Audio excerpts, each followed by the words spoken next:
Live khutbah Jumat 27 September 2024, 23 Rabiul Awal, Masjid Nasional Al-Akbar, Surabaya. Khatib Kiai Haji Marzuki Mustamar. Tema agar tidak muflis bangkrut di akhirat.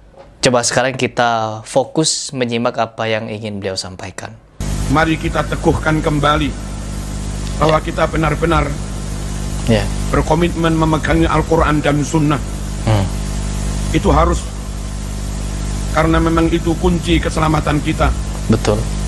Syahadatain, syahadatu tauhid, asyhadu an la ilaha illallah, syahadatul rasul, wa asyhadu anna muhammadur rasulullah. Dua macam syahadat itu sekaligus mengandung makna dan implikasi bahwa kita berjanji kepada Allah, betul, untuk senantiasa memegangi Al-Quran, asyhadu an la ilaha illallah, dan memegangi sunnah Rasulullah SAW dengan meyakini kebenarannya, wa asyhadu anna muhammadar rasulullah. Selanjutnya Allah juga berfirman dalam Al-Quran, ya ayyuhalladzina amanu ati'ullah wa ati'ur rasul. Hai orang yang beriman, taatlah kamu kepada Allah, pegang Al-Quran. Betul. Taatlah kamu kepada Rasul, pegang sunnah. Rasulullah SAW bersabda, sejatinya mentaati Rasul sama saja dengan mentaati Allah Subhanahu wa Ta'ala. Man ata'ani faqad ata' Allah, wa man asani faqad asallah. Siapa yang mentaati aku, sejatinya dia mentaati Allah Subhanahu wa Ta'ala. Siapa yang menentang maksiat padaku, sejatinya dia juga maksiat pada Allah Subhanahu wa Ta'ala. Kaum muslimin rahmakumullah, ketika Rasul menyebut al-ghuraba adalah orang-orang yang benar-benar beruntung, bejo dunia sampai akhirat. Tuba lil ghuraba, beruntung sekali para ghuraba. Sahabat bertanya, wa manil ghuraba ya Rasulullah? Siapa al-ghuraba yang beruntung itu wahai Rasulullah? Nabi bersabda, alladzina yuhyuna ma amatatin nas min sunnati. Al-ghuraba adalah mereka yang berkomitmen menghidupkan sunnahku di saat orang-orang lain meninggalkannya. Betul. Kaum muslimin rahmakumullah, lebih lanjut Nabi juga mengatakan, taraktu fikum amrain lan tadillu ma in tamassaktum bihima, kitab Allah wa sunnata rasulih. Aku tinggalkan untuk kalian semua dua pusaka. Jikalau kalian benar-benar pegangi dua pusaka itu, maka selamatlah kalian. Kalau tidak, maka celakalah kalian. Apa dua pusaka itu? Kitab Allah wa sunnata rasulih. Al-Quran dan sunnah. Klaim ngaku-ngaku cinta Rasulullah SAW, betul, tanpa memegangi sunnah adalah kebohongan. Betul. Klaim kosong. Nabi bersabda, man ahabbani falyastanna bi sunnati, wa man ahabbani dakhalal jannah. Betul. Siapa yang mencintai aku, maka dia harus senantiasa mengikuti sunnahku. Dan siapa yang mencintai aku dengan mengikuti sunnahku, maka dipastikan dia masuk surga. Kaum muslimin rahmakumullah, memegangi sunnah sangat penting, mengamalkan sunnah sangat penting. Betul. Meyakini kebenaran sunnah sangat penting. Menjaga sunnah untuk tidak ditambah-tambah. Tidak ditambah-tambah. Menjaga sunnah untuk tidak dikurang-kurangi. Tidak dikurangi. Menjaga sunnah untuk tidak dirubah-rubah. Tidak dirubah. Tentu sangat penting. Betul. Karena kalau kita menambah-nambah, itu menjadi bid'ah. Bid'ah. Kalau mengurang-urangi itu khianat. Khianat. Kalau merubah-rubah itu khurafat. Khurafat. Dan tiga-tiganya menyebabkan kesesatan. Kesesatan. Kullu muhdatsatin bid'ah, wa kullu bid'atin dhalalah, wa kullu dhalalatin finnar. Setiap yang dibuat-buat dulu nggak ada lalu diada-adakan, itu namanya bid'ah. Dan setiap yang bid'ah berarti sesat.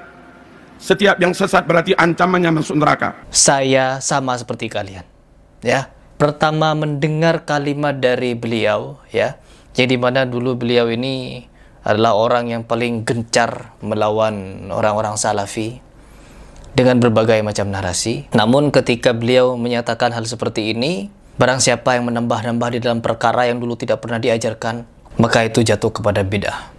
Dan bid'ah ancamannya adalah neraka. Dan barang siapa yang mengurang-urangi, maka jatuhnya kepada khianat. Ancamannya juga neraka. Dan barang siapa yang merubah-rubah, maka itu jatuhnya kepada khurafat. Masya Allah, ini sudah masuk kepada dakwah-dakwah yang sudah dilakukan oleh asatid-asatid salafi. Semoga beliau ini benar-benar mendapatkan hidayah sunnah. Kita berhusnuzon saja kepada beliau di dalam khutbah ini. Karena apa? Kalau kalian mendengarkan sampai selesai, kalian akan semakin terharu. Kaum muslimin rahmakumullah, bagaimana menjaga sunnah supaya tetap utuh, ditambah tidak, dikurangi tidak, dirubah-rubah makna dan pemahamannya juga tidak. Tidak. Jangan ikut golongan-golongan yang menyimpang dari ahlu sunnah wal jamaah. Ada golongan yang hanya mencintai ahlul bait, yang hanya percaya kepada ahlul bait, yang hanya menerima hadis riwayat ahlul bait. Ya. Golongan seperti ini, kalaupun di Sahih Bukhari ada ratusan bahkan ribuan hadis sahih. Kalau di Sahih Muslim ada ratusan bahkan ribuan hadis sahih. Namun hadis itu riwayat dari sanad sahabat, maka mereka pun menolaknya. Ya. Dan kalau mereka menolak hadis riwayat sahabat, menurut mereka hadis hanya dari jalur ahlul bait. Ya. Berapa ribu sunnah Rasul yang mereka tolak. Betul. Sikap seperti ini tidak menjaga keutuhan sunnah. Padahal Allah berfirman dalam Al-Quran, "Wa ma atakumur rasul fakhudhuh." Sunnah apapun yang telah disampaikan Rasul kepadamu, ambil semua. Sikap seperti di atas tersebut menyalahi Al-Quran yang memerintahkan supaya ambil seluruh sunnah. Tirulah para sahabat, mendapat perintah apapun diterima, tidak pernah banggil, betul, tidak pernah menolak, senantiasa dijawab sami'na wa ata'na. Sami'na wa ata'na.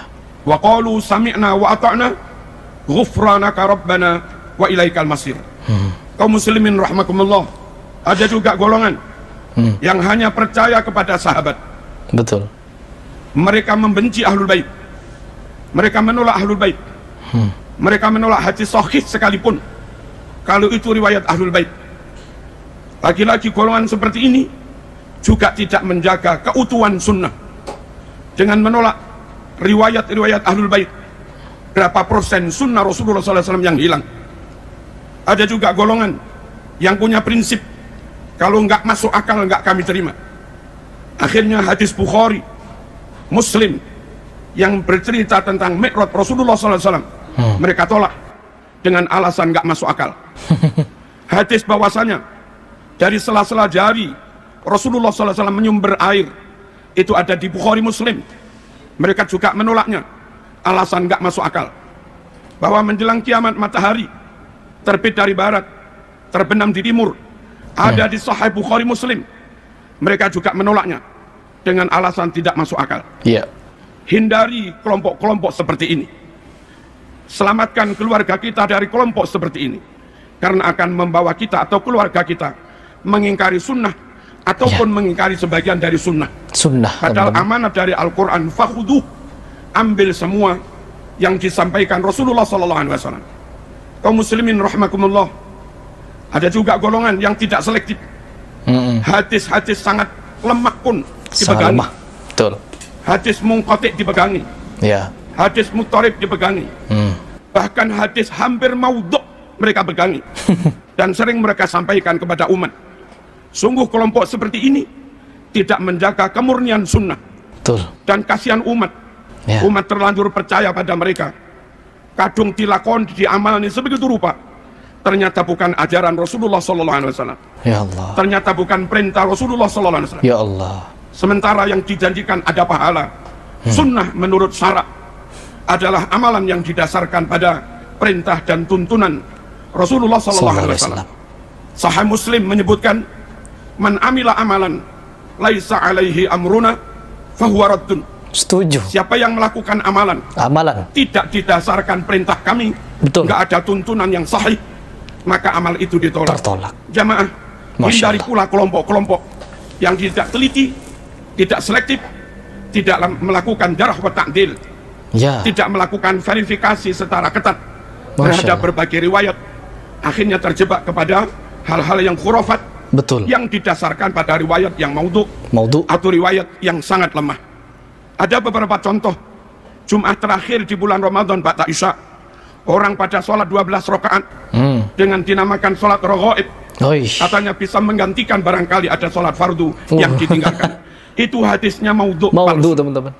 Ada juga orang yang sholat di malam nisfu Sa'ban, hadisnya amat sangat lemah. Sholat sunat. Ada juga yang sholat di hari Jum'ah minggu pertama bulan Rajab dengan maksud menebus dosa setahun, hadisnya juga amat sangat lemah.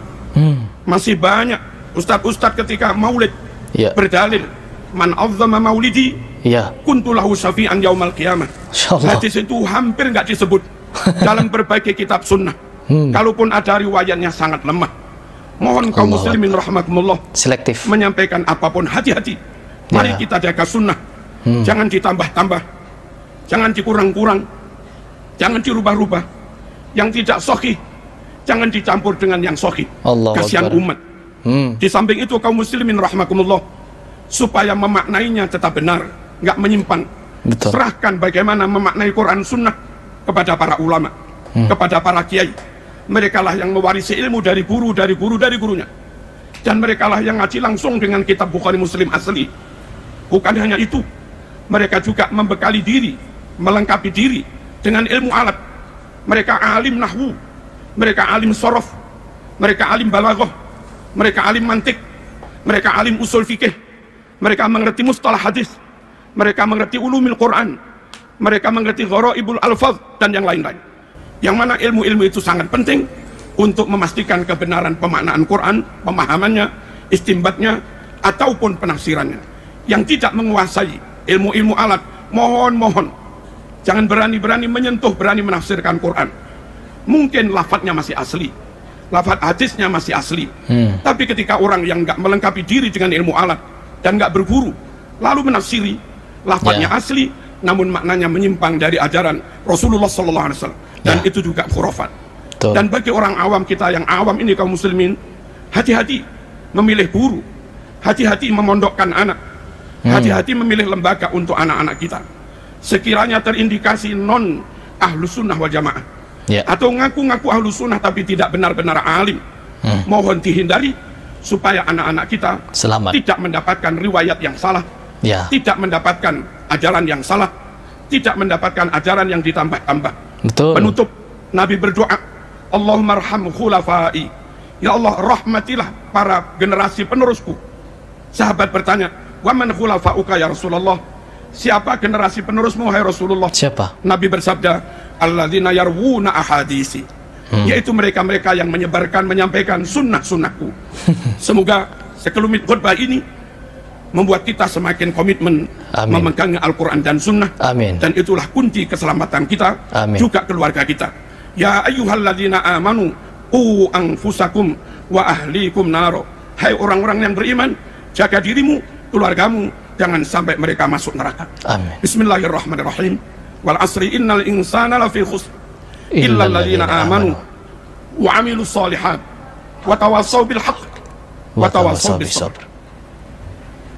Saya sudah mengira tadi ya, dari awal beliau khutbah sampai di akhir khutbah, saya sudah memikirkan ada keluar kalimat wahabi, wahabi, wahabi. Ternyata tidak ada, teman-teman. Ya, Masya Allah. Tidak ada satupun keluar dari lisan beliau kalimat wahabi. Ini sesuatu yang baru ini ya. Ini sesuatu yang sangat luar biasa menurut saya. Saya tidak tahu apakah ini hijrahnya beliau untuk berdakwah memberantas takhayul, bid'ah dan khurafat, karena jelas tadi beliau menyatakan ajaran Islam tidak boleh ditambah-tambah. Apalagi tidak ada diajarkan oleh Nabi Muhammad SAW lalu diada-adakan, maka itu menjadi bid'ah. Beliau yang mengucapkan, bukan Harry Pras. Jadi ke depan saya juga ingin melihat apakah beliau ini bersungguh-sungguh di dalam khutbah ini, atau ada makna tersirat, atau ada hal sesuatu yang mungkin tidak seperti yang saya pikirkan. Wallahu a'lam bishawab.